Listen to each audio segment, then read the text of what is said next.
Topo Athletic is committed to lifelong health and better movement. Topo builds running shoes for those who get out there every day regardless of weather, speed, energy, or mood. Their distinctive fit and feel combines instinctive human movement with modern performance and lightweight comfort to help you keep going, keep trying, and keep moving. Discover the Topo difference and step into a run experience unlike any other. Hello. How are you? I am fabulous. Thank you so much for having me. It is lovely to be here with you both. First of all, the thanks goes to you for everything that you have done to help us understand athletes in larger bodies and what you go through and the things that you are overcoming and the obstacles you're dealing with. But you've also helped me out tremendously. I'm telling you, right before I jumped on our call, I did a small workout snack, 30 push-ups to get myself ready. So thank you. Thank you for jumping into my my philosophy about workout snacks, movement snacks. I think it's really helping a lot of people to kind of demystify fitness and make it an easier way for them to find a way in. Absolutely. Karen from Caleb's crew has said hello to you via Instagram. And for those of you who are joining us, wherever platform you are on, please feel free to ask questions, post comments. We'll make sure we get them in front of Marci. And so I'm going to start with my very first question to you, Marci. Do you view yourself as an influencer, or do you think that you're just somebody out here doing this stuff, and if people latch on, people latch on? Can I say both? Absolutely. I guess so. I'm a reluctant influencer, I guess. In that I would love to influence people to recognize that all bodies belong in fitness. I would also like people to just kind of listen to what I have to say and come along with me. So, the influencer thing, I'm a almost 45-year-old woman. I'm not sure influencer is the best title to wear over my head, but if I can influence anybody to realize that there is a place in fitness for people in larger bodies and to be able to, like I said, find a way in a way that's less intimidating, then I'm glad I've influenced them to do that. How did you get started with this idea of I'm going to post, and if people follow me, that's great. Like what was the, for lack of a better phrase, the straw that broke the camel's back when you're like, I'm doing this? So, okay. It was, I will not ever have any of these conversations without mentioning Myrna Valerio's name. I joined her group, Fat Girl Running, years ago. I think it must have been 2018. And I'm chronically online. So I was posting all of my runs. And back then, 2018 was the year before I started training actually, that was the year I started training for my marathon. And I had run a couple of halves that year. That year was the year I qualified for the Crown of the Sound through Tacoma City Marathon Association. Got my special medal for doing 4 half marathons that year. And I was posting all of that on Fat Girl Running. And Myrna messaged me one day after I had talked to her about some guy who had shown up in my DMs and was being gross. And I was like, can we get this guy kicked out of the group? And she's like, oh, absolutely. And then she asked, aren't you a running coach? And I said, no, I run a lot and I'm online a lot, but I'm not a running coach. I'm the leader of my running group here, but I'm not a coach. And she goes, you should get certified through RRCA or USATF and become a coach. Your vibe is awesome. And I was like, first of all, she's my idol. And when your idol tells you you should do something, you freaking go and do it. So that's when I signed up to get certified. First, I got certified through USATF, went through their level 1 training program, learned a lot about track and field, which I had never done before, and didn't know anything about it, and found out that if I had seen somebody who looked like me when I was in high school, I would have seen people who were doing athletics, who were doing track and field. Go ahead. So the question I was going to ask you is about that exactly right there. Like the exposure to somebody in a larger body when you were younger would have gotten you started in running, you believe, earlier? I don't know necessarily about running. I I ran for, the PE classes and stuff that I had to run for, but I'm not sure that running would have been my choice. If I had seen more shot putters, which is what I actually looked like when I was that age, if I had seen more stocky built people who were good at throwing shit, then it probably would have inspired me to actually be involved in athletics. To be fair, I was a people pleaser. I was, I was terrified of failure, and I was never a team sports type of person. I did ballet, which was very individualized for me at the time. And I did, YMCA sports growing up, but I never did team sports more than once or twice when I was really young. And it was, I think, just the fact that I didn't see anybody else who looked like me. I always felt like, everybody was telling me that I was fat, that I was not, attractive, that I was whatever. I did not feel good about myself. I didn't see myself represented in sports. I didn't have a very sporty family. And so entering into sports later on in life seemed like the only way that it was going to happen. And that kind of plays into how I got here, which is when Myrna told me, you should be a coach. And I was like, well, if I'm going to be a coach, well, I might as well get out on social media and start telling people that we can be coaches. People in larger bodies can help people in larger bodies become athletes. This is something that we can all do together. And that's kind of where I'm at now. Are you starting to go ahead? I'm sorry. Go ahead, Om. Well, you made a very interesting point about the experiences that you've been through. And I went through very similar experiences when I was growing up. And one of the things that I've always asked myself is, did those experiences give me the capability to have that empathy, to be that coach? And I'm wondering, have you reflected on that? And do you feel that way about where you stand as a coach, as, I don't want to say influencer, but like as your past experience, do you feel like giving you a better stance on what you do and like reaching out to other people you want to be in the sport and represented in the sport? Absolutely. Yes. It is absolutely just the fact that I know, so many of the stories that my friends and followers tell me about experiencing movement in their larger bodies are exactly the same experiences that I had. And so it's really not even empathy. It's just, we've all been through this shit together. And so let's support each other, lift each other up. And then, yes, there does also have to be empathy for the people who maybe are smaller than me, who have a little more privilege in terms of access to things like race shirts and clothing and gear. But I also understand that if they are still in larger bodies than a typical runner, they also have that difficulty in accessing fitness as well. So the empathy comes when it's not necessarily someone who is identifying with my experience. It's when people who don't look like me are also, I can understand their experiences as well through that empathy.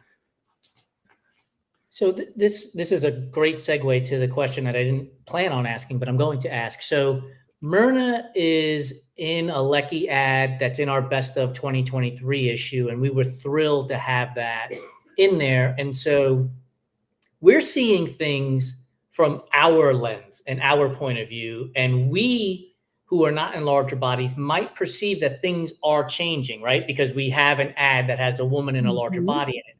But as a woman in a larger body, are you actually seeing change? Do you feel like media in and of itself in the endurance sports space, running specifically, is changing? And are race directors also keeping up with that trend as well? Or are race directors leading the trend, I should say? Okay, so this is a complicated question. Excuse me. And I don't think there's an easy answer. For a while there, people in larger bodies were a trend. And this was up until very recently, the body quality debacle that happened with Old Navy and their larger sizes available in stores. There's a lot that has been catering to people in larger bodies over the last couple of years. I've noticed there was a trend away from that all of a sudden. And I'm wondering whether or not the companies that did, promote their larger sizes, promote size inclusivity, the ones that just adopted it because it was a trend. I'm wondering if those are going to continue doing that, or if, things that were useful in terms of inclusion, not just inclusion of people in larger bodies or slower runners, but also inclusion of representation of people of other colors and nationalities. I'm wondering if inclusion is going to be as trendy as it has been in the last few years. I have noticed that more races are offering longer cutoff times. That's fabulous. I've noticed that a lot of marathons have moved their cutoff times to 6.5 hours or even 7 hours. Some, world majors, New York doesn't have a cutoff anymore, or maybe it was Chicago. I forget which one it was, but excuse me. But I really think that the little signs that I've seen here and there indicating that that inclusivity was a trend is making me more determined to keep showing up and doing the thing that I'm doing. Do me a favor and please let us know when we're not doing the thing that we should be doing as a media platform. And the reason why I say that, Ohm and I exchanged a text message, a thread of text messages this morning, where I said to him, I said, are we doing enough? Like, I don't know if we're doing enough. I don't feel like we're doing enough. Like, I'm always looking for more. We want more voices on our platform. We want more people of color, more people of various gender identities, more people in larger, like, we just want more. And the reason we want more is because we want people to understand, like, you all belong here, right?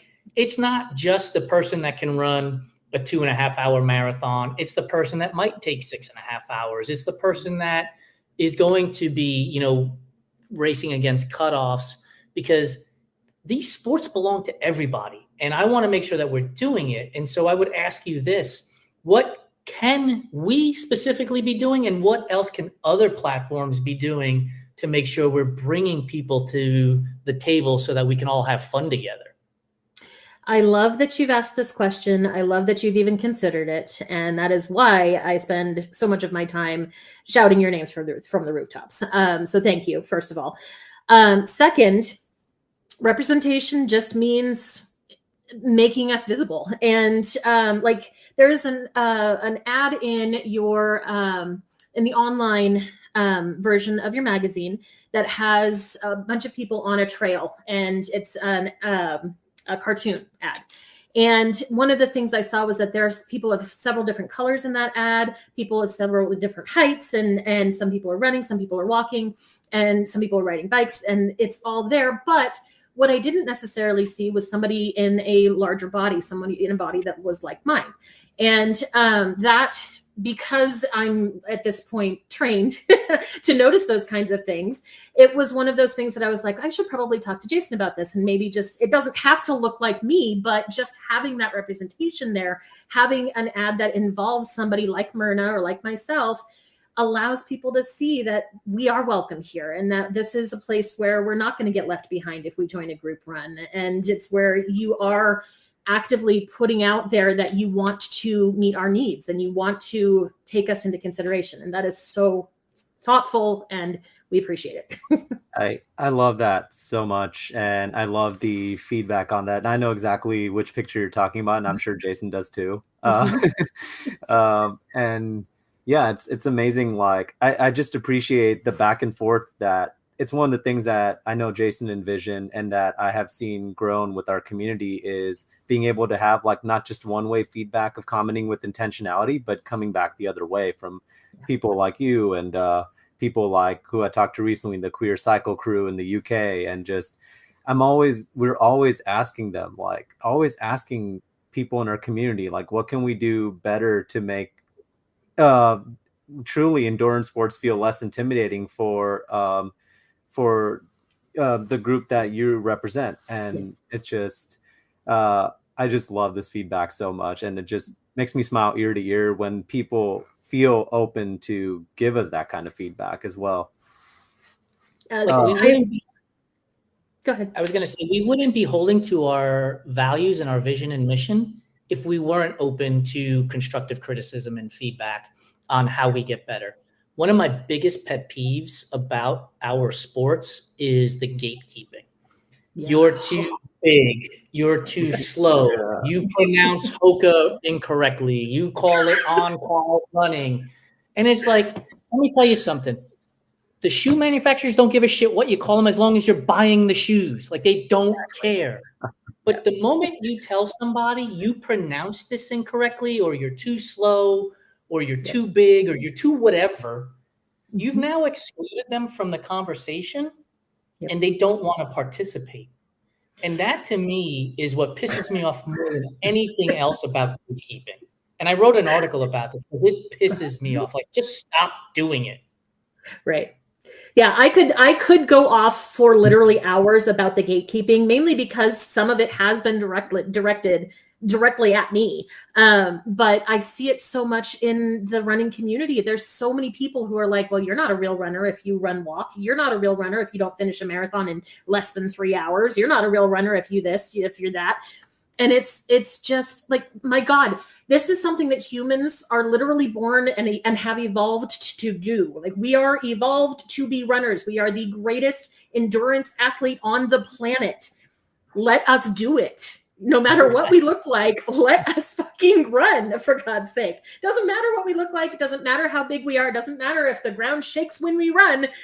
Let us fucking do it.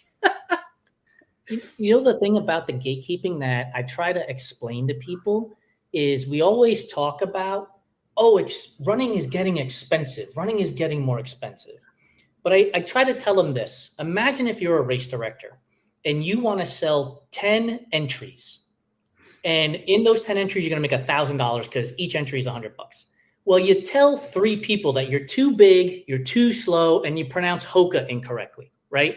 So now you've only got a population of 7, which now means you got to charge $140-ish to get to the $1,000, right?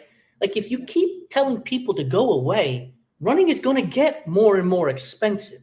So just cut the shit, right? Like, when I go to eat at a dinner table, I want Ohm there. I want Marci there. I see Nancy's on this conversation. I want Nancy there. I see Ruth is in the conversation. I want Ruth there. Why? Because your experiences are going to be awesome to hear about. And I'm going to laugh my ass off when you tell me the story about how the one time you had to go to the bathroom while you were in the middle of your 3-mile run and you didn't know where to go, right? Like we've all been there. Let's have fun and tell stories. And you know what gets me about this? I had this exact conversation with a plus size athlete that I interviewed last week. Who has an incredible story. And she was like, it's frustrating that like there's gatekeeping in that sense, because like, even though we're finishing in 6 hours, I mean, in spite of like the challenge of finishing in 6 hours, like we're also training, we're also dedicating time to this. We're also balancing our work and our life. Like, what makes your training different from my training? We are also sacrificing to be at the start line. So I don't understand it at all. Yeah, no. And that's the thing, is that I don't think people realize that my marathon, and I am still shooting for another marathon and eventually a 50K. I will get there once I get through all this bullshit with my perimenopause stuff that I've got going on. And that's another whole podcast. But what I did over an entire year was I dedicated my entire fucking life to that training. Like, my husband by the end of it was like, I don't ever want you to do this again, because I don't want you to be out and gone for literally 10 to 15 hours in a week, and it was ridiculous how much time it became a second job. And the fact that I finished that marathon in 6 hours and 18 minutes doesn't mean shit. If somebody tells me that it, I was still under the cutoff, I made it under the cutoff, I finished that marathon, but somebody tells me that I ran it in 6 hours, and so I'm not actually a runner and I'm not actually a marathon finisher, it's bullshit. I have trained for an entire year consistently for that marathon. I fell and got injured during that time, rehabbed that ankle, got back to training, and still made it to that finish line. I did the exact same thing that anybody else who is training for that marathon is going to do. Yes, it took me longer. that means that I have a little bit of, grit, for God's sake. I was out there for 8 hours and 18 minutes. For somebody else, that might be an ultra. For me, that happened to be a marathon. That's great. But I don't tell somebody that their effort is worthless just because it doesn't fit into your narrow box. What's the joy in stealing somebody else's joy? Like, I don't get it. What are you getting out of it in telling somebody that they're not qualified or whatever? I did an interview with Razik Raouf, who you've talked to at Running Sucks 101.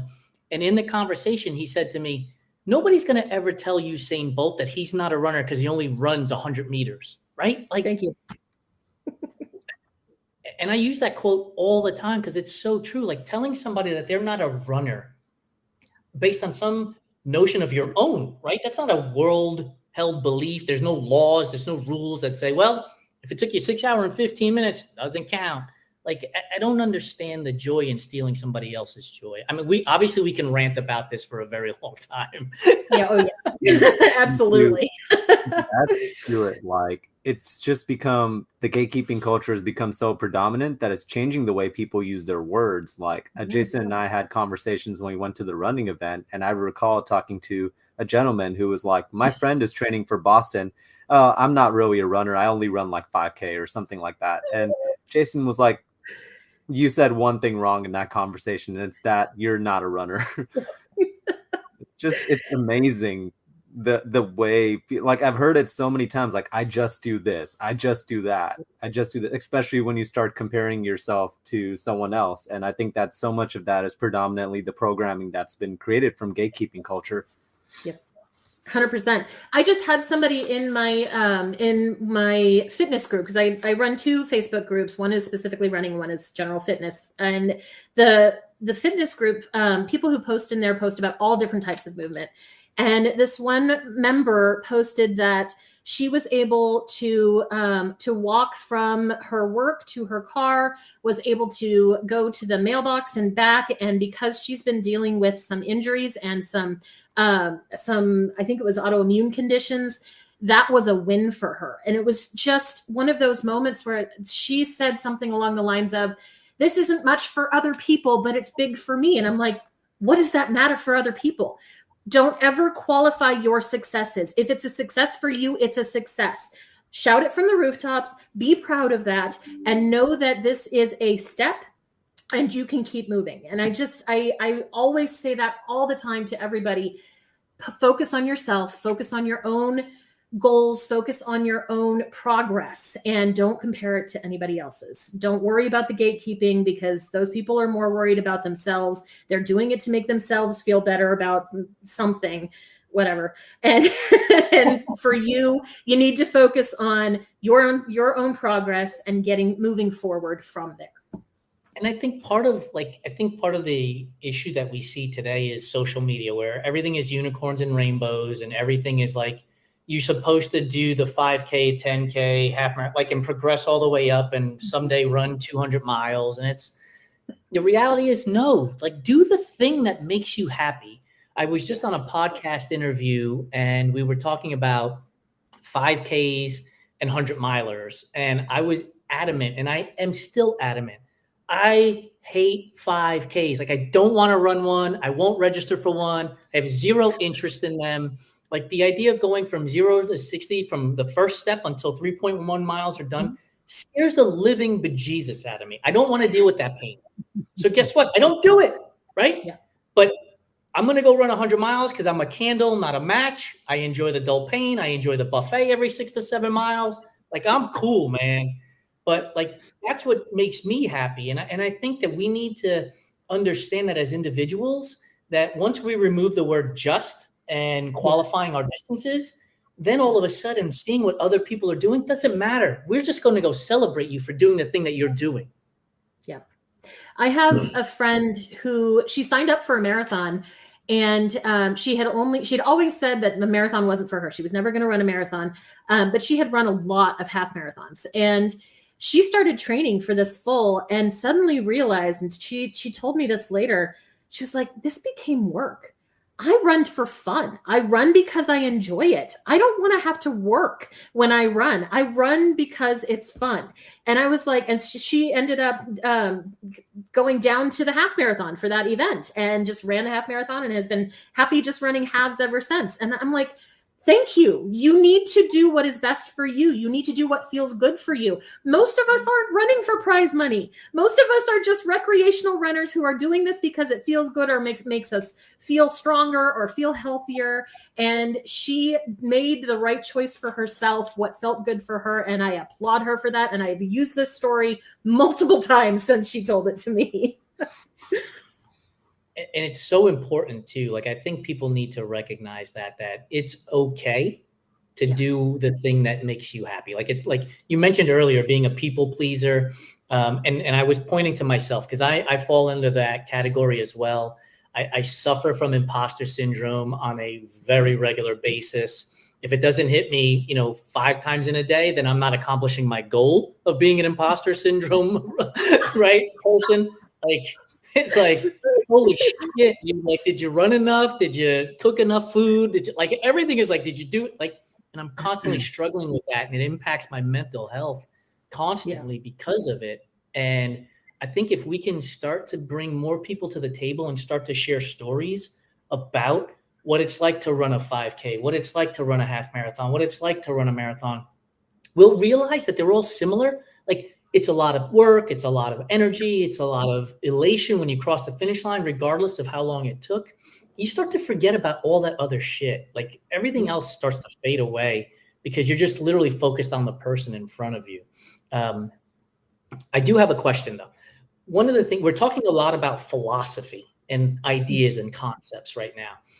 You have a newsletter that comes out, and it's your Monday Mindset newsletter. Tell us a little bit about what goes into that newsletter so that when people subscribe to it, they know what's coming on a regular basis. So my newsletter is really just it's my blog. It's my way to get my thoughts about running out. It's my way to get my, my philosophy on running out. It's my way to get specifics about how to run out there. I spend a lot of time giving how-tos, but also telling my own experience. And in there is also links to my discounts and things, my partnerships with various different brands. And it's a really simple, just little intro to my blog entries. And when you go to my website, you can see all of the fun things that I'm involved in. And also links to my 2 Facebook groups, which are where I organize most of my group events and challenges and things that we do throughout the month. How do you make the decision on who to work with when it comes to brands? Because Ohm and I are very specific about who we're willing to work with. If they don't have some sort of sustainability component, if they don't have some sort of give back to the community component, it's really hard for us to work with them. Yes, we're in business to make money, but we want to make money in a way that we can look at ourselves and feel proud of what we're doing. And so how do you figure out, do you have sort of a set of guidelines that you work through and when it comes to working with brands? I have not worked with many brands, mainly because I don't really put myself out there in terms of working with brands. I think I failed as an influencer when it comes to that. But what I do make sure of is it has to be a company that I actively use. It has to be something that I use and recommend and find valuable. But it also, in my case, the discounts that I offer are for plus-sized clothing companies. And those are the ones who actively work to include larger sizes or a range of good, inclusive range of sizes within their within what they offer. The sustainability is always nice, but like I said, I don't work with too many brands. The two main brands that I do work with or that I offer discounts through are Hey Peach, which is a not necessarily sustainable brand, but she is a crowdsourced brand who actually works through her Facebook group to offer things that the group is actually looking for. And she has a lot of different suppliers that offer clothing in larger sizes, anywhere from 4 to 8X. And I love working with her because of she is also a person in a larger body and understands what we're going through. And then I also work with Kinza Active, and having met the owner, Kendra, she is fabulous at making sure that her company is meeting the needs of the plus size outdoors woman, outdoors person. And she has really just been focused on making her small business into something that can make a difference. And I really appreciate that with her. So it really is just making sure that they are offering things that matter to the people who I represent. Yeah, I truly believe that with the companies that you choose to work with, if you find a company that, it goes back to the golden circle and Simon Sinek principles of like, if you find a company that shares that vision with you and it's somebody you truly want to work with, and the product that you put out together ends up being like a love letter to your community. Yes. And so it's just really cool to hear the thought process of what you consider before working with a brand, and cool to hear that there's brands out there that are supporting plus size women in that way. Of course, shout out to, you know, our partners who you've obviously talked to, Elisa Otto and Automatic Threads. Yes. And of course, shout out to Adina O'Neill, our community leader, who is watching our chat right now as well.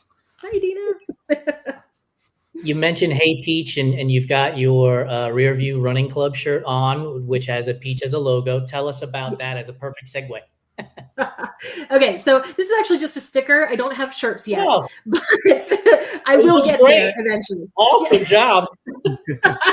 I picked the color just because it matched the sticker. I would have never guessed. So yes, I run my running club is Rear View Runners. We use the peach as our logo because rear, obviously. And our slogans are party in the back and the view is better in the back. And thank you. And my goal is to make sure that the slow runner, the back of the pack runner, the larger bodied runner feels like they belong in our group. And that's what I work towards. So that's my Facebook group. I just recently, it used to be just for paying members of my run club. And I do a coaching group, which actually is going on right now. I have my partner, Jamie, she runs the workouts that we do on our group meeting every week. And she graciously decided to take over tonight's meeting for me so that I could be here. And we meet every Monday at 5 p.m. Pacific, and we do a quick 15-minute workout. We talk about our running experiences, and then we do specifics on running. Like tonight, Jamie's going to be discussing speed work and different types of running for, excuse me, for increasing speed. And so it's really just building my community. It's a whole bunch of different runners who are at different stages of their running journey. I don't focus on a particular training plan. In fact, I do have some runners who are in my group who have never bought a training plan from me, or who have actually used, Hal Higdon training plans or whatever it is while they've been working with me, and they just get my input on those plans. I do offer my own training plans, usually through the Final Surge platform. But for the most part, it's just a group of people who are all running and trying to get better at it, trying to just be runners, be in a community together and feel like we belong somewhere. So that's our philosophy, and that's my group. And is the club both in person and virtual? We have a few of us have met in person, but for the most part, we're all over the U.S. Like half of us are on the West Coast and half of us are on the East Coast. So we just meet on Zoom, and they're actually talking. There's a few of them, coincidentally, who live in the Charlottesville, Virginia area, who are talking about doing a meetup soon too. So I'm hoping that this becomes more in person as we get larger. That's awesome. So my last question before we jump into the rapid fire segment. You were recently in Chicago. Tell me about the experience where you got to meet other large body influencers like LaToya and Martinez. And what was that like for you? And what do you think that's going to help do for the future of athletes in larger bodies? Okay, so I happened to see Martinez post on Facebook that he had an entry for the Chicago 5K. And I was supposed to run Chicago as my second marathon the year that COVID hit. And the year after that, I had gotten injured. And so I wasn't able to do it. And this was it was kismet, I guess. But I saw Martinez's post and he was like, tell me your story, see if you can win an entry. I told my story. He picked me. And I told my husband, like 2 days before we needed to leave, hey, honey, can we go to Chicago this weekend? And, excuse me. That ended up being the most amazing whirlwind weekend of my entire life. I met two of my idols, Latoya and Martinez. I got to run the Chicago 5K with two of my idols. And just being able to have that connection with them and to be able to tell them to their face how much they meant to me and my own journey and how much they inspired me on what I do. I mean, Latoya she is so brilliant. And I don't think people give her enough credit for how brilliant she is in the way that she expresses herself and the way that she manages herself and her business and her platform. And Martinez, he is an author. He is a scholar. These two people are just commendable in so many different ways. And they have basically convinced me that I'm never going to be as good as they are. But they also, they also just being in their presence and being able to run with them and being able to agree with them and have conversations with them about my experience and their experiences and know that what I'm doing is mattering to people. That was why that weekend was so amazing for me. It was everything. That's so freaking cool. Like, you could tell how important it was to you. And I'm sure they felt the same after meeting you, how important it was to them to have somebody who's continuing the work to make sure that athletes in larger bodies know that they belong at the starting line as well, for sure. Outside of here on Instagram and Threads, and you have Facebook pages, what is your website URL so people can find you and subscribe to your newsletter as well? Yep, it's thefatathlete.blog. Super simple. Yep. So are you ready for we call them rapid fire questions, but man, if we get into the conversation about a particular food topic, we're just going to keep rolling with it. So are you ready? All right. I'm ready. Awesome. First question. Pineapple on pizza, yay or nay? Yes! Oh, man. No. Pineapple does not belong on pizza. No. Yes! Are you originally from the East Coast? No. Oh, come Colorado, on. right? Well, no, I was actually, okay. To be fair, I was born in Delaware, but that was because my dad was stationed there and we only lived there for 6 months before we moved to Illinois. So we were military. I don't really have a home base other than Washington. 6 months in Delaware is all you need to know that you don't put pineapple on pizza. Period. End of story. Come on. Pineapple in general is just not a thing. I mean, I'm one of the ones that gets like sores in my mouth if I eat pineapple, so it's not a thing. Okay, that I can live with, the fact that it's pineapple across the board and not just pineapple on pizza. I don't care the reason. Period. End of story. It doesn't belong there. Yep. Are you a fan of Oreos? Only the double stuff or the mega stuff. Mega stuff. Now we're getting way too far away. You mean there's a stuffing beyond double stuff?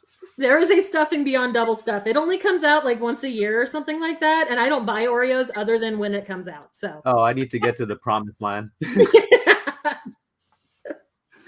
They were perfect the way they were. Like, we didn't need to add all of these different pieces and parts to it. Just give me the normal. I mean, ones. I'm gonna agree with that in that I don't think Oreo needs a whole bunch of different flavors like they have, like Pop Rocks in Oreos. Really? No, we don't need to go there. Have you heard of the Swedish fish Oreos? I didn't know that was a thing until I saw Jason put it up on Threads. Oreo, come on now. We can thank Howard Moskowitz. So I teach marketing at the collegiate level, and Howard Moskowitz talks about horizontal segmentation, where you don't make the perfect Oreo, you make the perfect Oreos, because so many people like so many different things. But man, it's gone too far. Just stop. Yeah. Licorice. Are you a fan of licorice? And if so, red or black? I have a feeling this is not going to be popular, but I am a black licorice fan. Nice. Like, I don't like it for me, but I'm happy you enjoy it. So my mom always loved chocolate licorice growing up. We could never really find it anywhere, so we'd buy it for her when we could find it for like special occasions. And I have enjoyed chocolate licorice every once in a while. I will not buy licorice just in general, but if I don't have any other option for a sweet snack and I have black licorice or red licorice, I would actually choose black. And I eat the black jelly beans. Oh, so you're a fan of anise and sambuca then, obviously. Oh yeah. Peeps. Are Peeps a real candy, or are they just dust covered in glitter? I mean, I am a fan of anything with glitter, so obviously I'm a fan of Peeps. I mean, you said unicorns and rainbows earlier, and I was like, you're talking about me, but yes, Peeps definitely count as candy, and they count even more as candy because they are covered in glitter. Now, are you like straight out of the box, I'll eat the Peep, or do you allow them to get stale because you think they'll taste better that way? Because we've been told you got to let them get stale. I do prefer them stale. Adina.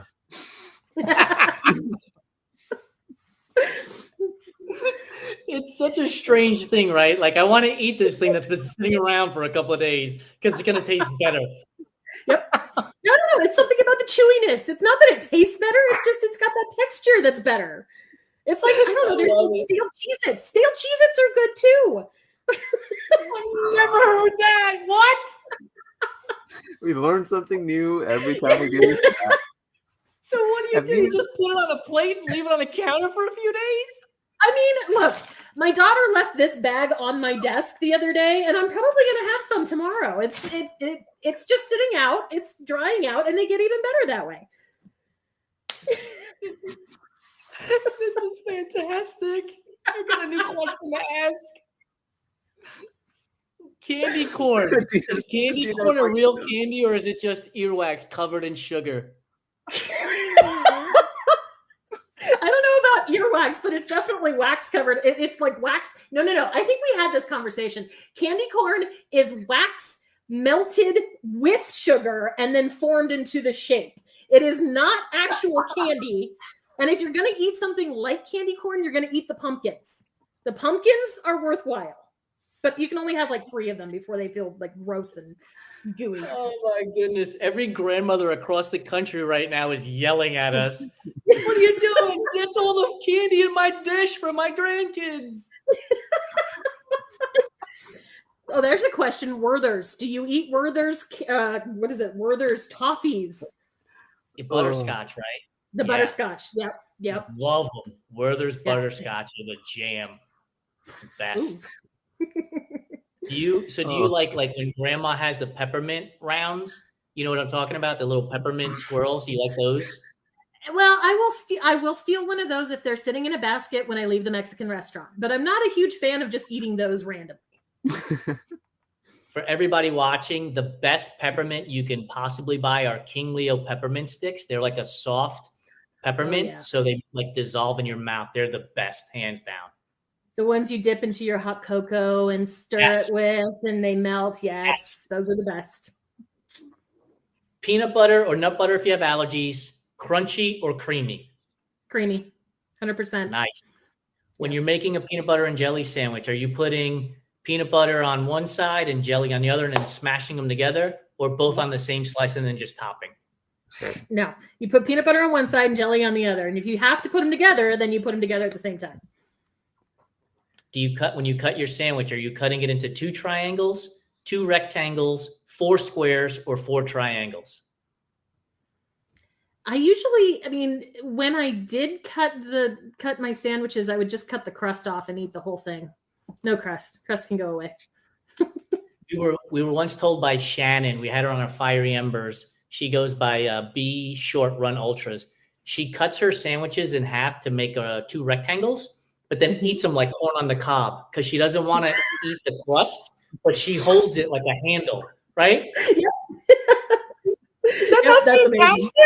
I was like, that's amazing. Is red velvet an actual flavor, or is it just chocolate cake getting dressed up to go to a night at the Grammys?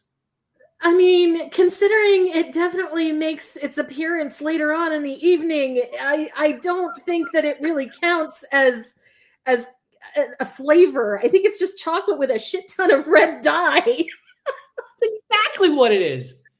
People will argue with me. They're like, oh, but you got to have the buttercream frosting. I'm like, carrot cake has buttercream frosting. Eat that. It's better. There you go. Well, carrot cake is amazing. My mom makes the best carrot cake anywhere. Oh, I'm coming to town. Does mom live nearby? No, she's in Arizona, so you'd have to go back to where you used to live. I got to go back to Arizona then. I love carrot cake. It's my favorite. Does your mom put pineapple in the carrot cake, or because of the sensitivity she's about? Why do we circle back to pineapple? I would be disowning my mother, so no. What about raisins? Does she put raisins? Oh my God, what is wrong with people? Like, raisins are the devil. I cannot stand raisins. Like, really? The worst thing that ever happened to cookies is raisins, okay? No! I love oatmeal raisin cookies. My favorite cookie on the planet. No, I love oatmeal raisins. Oatmeal cookies. You do not put raisins in oatmeal cookies. This is why this is my favorite segment. Like, I just love people's food takes, man. It's so awesome. Oh, Mike Morawski, who's in Portland, who's one of our neighbors, just said Buddha raisins. Who are you people? Come on, raisins. Like, grapes are grapes are okay, but if you eat a grape and you've got that, like, you know how it has kind of a almost powdery taste to it? Like, it makes your mouth feel like powdery. You're not supposed to allow grapes to go stale like your goldfish, you know? Jesus, Jason. Jesus.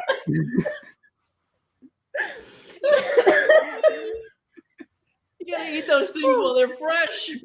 Joe says raisins are nature's candy. Exactly. Yeah. We go to Marci's house and she's got like the grapes laid out and the peas laid out and the goldfish laid out. It's like things that go stale. I'm a little hungry. Can I reach into the Cheez-Its? Oh, what is this? I'm making my next charcuterie board with grapes and Cheez-Its and pineapple. I'm going to put pineapple on there, mix it in with the grapes and the Cheez-Its. You better eat it fast. I can't. Otherwise, I might as well just go pick up a handful of sawdust.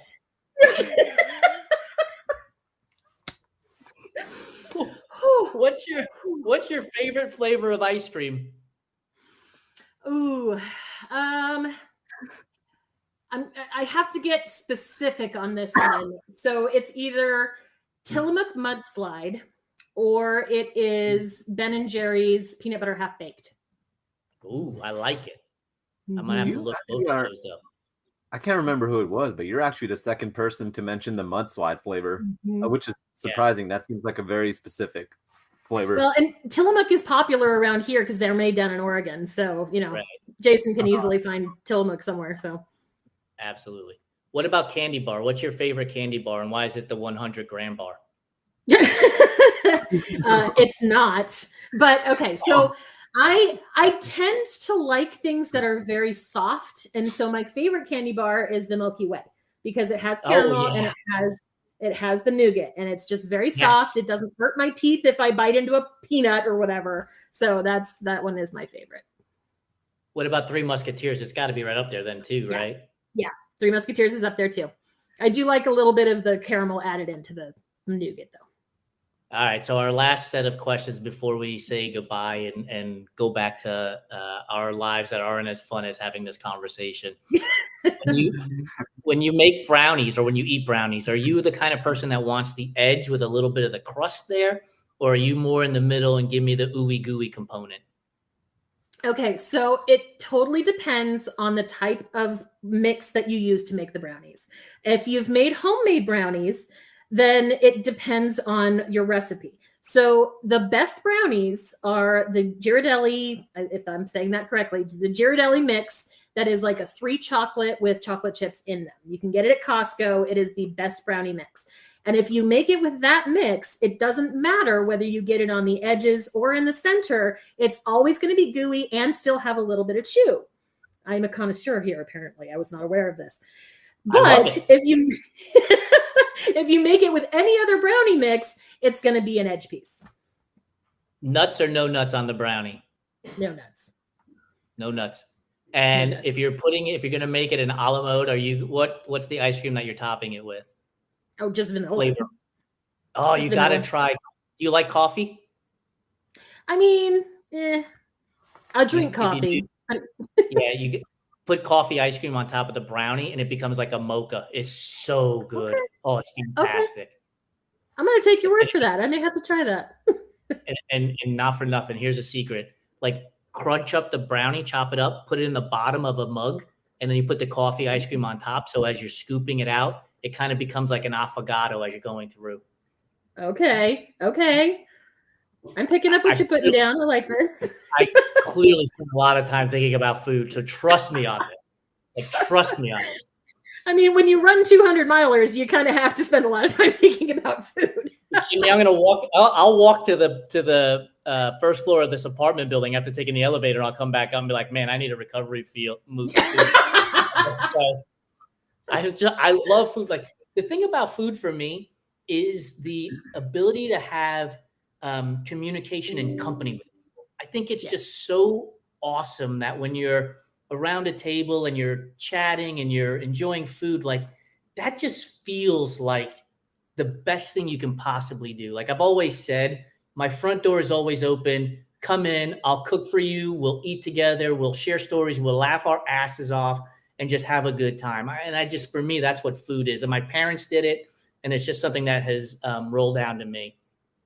I fully 100% support that. My family, my husband and my kids, we have had family dinners every single night for most of my kids' lives. And my son moved out in August of this past year. And we told him one of the requirements, if he was to move out at 19, was that he had to come back every single Sunday for family dinner. So he has every single Sunday come and had dinner with us. And we always, if most of the time we'll cook, but occasionally we just go out. But it's one of those food and family things, it's important especially for connection. I love it. Like I don't know if you watch the show, but I'm a big fan of Blue Bloods on CBS because I am like 50 going on 90. So I watch a lot of CBS shows. Clearly, like I'm a huge fan of 60 Minutes. I watch it every weekend. But at the end of Blue Bloods, they have a family dinner, right? And I love the idea of family getting around a table. And honestly, family could be blood, but it could just be a bunch of friends to get around a table and share stories and just have a good laugh with each other. 100%. Awesome. I'm a fan of calling Run Tribe by Candy Snack Brownie too as a secondary name. I love it. Thanks, Mike. That's going to be the name of our new podcast. Candy Snack Brownie. Candy Snack Brownie. When we had Rach McBride on a couple of weeks ago, they mentioned that, their friends had been saying to them, we can't wait for the rapid fire at the end to discuss pineapple on pizza and everything else with Rach and Jason and Ohm. And I mentioned that maybe we just need to start like a food podcast with it. Just bring endurance athletes on so they could tell us their food preferences. Like, yes, I do love stale peeps and stale goldfish, but I'm mind blown. Yep. I think we're just gonna have to go for it, Jason, just like we did with the fireside chat. All these throwaway ideas, man. Well, Marci, thank you so much for joining us. I'm going to do everything I can to get down to join you in the Rearview Run Club one weekend, and be a part of the finish line dance party with you guys. Thank you so much for having me on. I'm blown away by what you two do. I'm so thankful to be a part of it. I'm so thankful that you give me this platform to do my writing, and just thank you. Thank you very much. I appreciate it. Everybody, Appreciate thank you. you for joining us. See you next week. And don't forget to join us on Thursday for Trivia Thursday, brought to you by Topo Athletic, and Food Fight Friday, where who knows, maybe we'll be arguing about whether or not goldfish are better stale or fresh out of the pouch. Oh, man. Have a good night, everybody.